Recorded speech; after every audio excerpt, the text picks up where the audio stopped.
Hello, it is still August the 22nd, 2020. I am in Halifax at Bannister Tavern.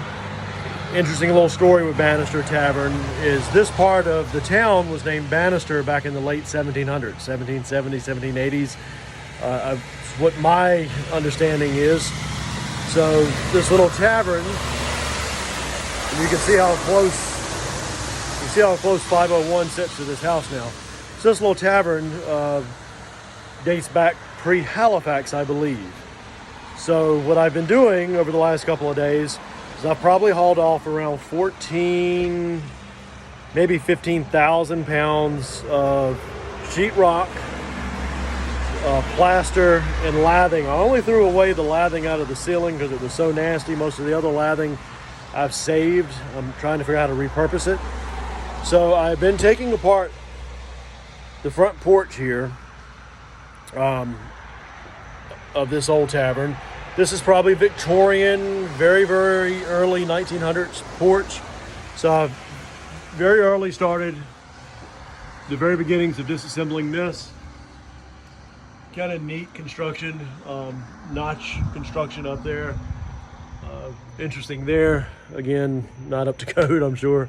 So anyway, the inside of the house is nearly complete on the main level. We're stepping into the Georgian period part of the house. I have finally finished, and I'm using a light. I have finally finished stripping this of all of its plaster and lathing and filth from this part of the room. So beautiful old beams, gorgeous old beams. If you look up, you can actually see the wall of the attic of the room upstairs.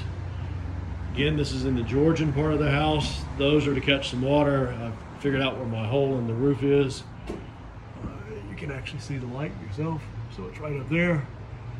But so all the plaster and lath of this part of the house is gone. Got my floors swept, beautiful, beautiful flooring.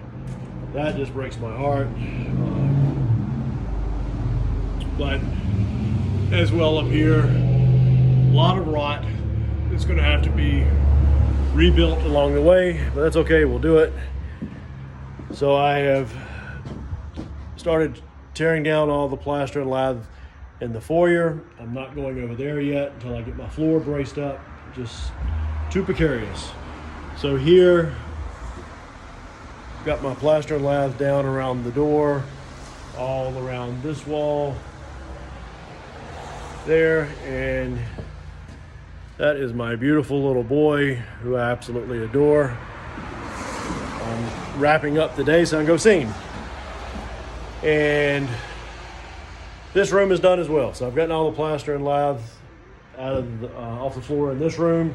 This is the stuff that I have found in the ceiling of the other room. So lots of clothing. I don't know if they're vagrants or not. I noticed some more still in the attic. Some old shoes, old parasol that's broken, really neat little handle. Is that Quaker Oats box. I was hoping it'd be filled with cash. It was not. Lots of corn. Be careful where you throw your corn. Mice love it. So corn cobs, box top, oil lamp number 3, I believe that is, a finial off of the bed. Those spindles look like they probably came from a chair. Here is some type of football, basketball schedule. And again, just clothing. All this is, the clothing's about to go away. I just wanted you all to see what was in the ceiling. I think I showed you earlier, the fireplace had a log still in it that was completely covered in about 12 to 14 inches of brick dust as well as ash. And it's preserved. It's not rotten. It looks like it was just thrown in there. So and there's my pile of lathing from this section of the house. So I'll start upstairs in a couple of days, getting all that plaster and lath down. Once I secure this, I'm going to run that 2x6 x 12. I'm going to get it underneath the house, get it underneath these joists that are damaged, and then slowly jack it up with a couple of bottle jacks and the help of a few friends to get that part of the house secured so it does not collapse. So anyway, that's where we're at. Heading home, get cleaned up. I will talk with you all soon. Have a good day. And Nehemiah, if you're watching this one day when you're older, I love you, son. And that's you.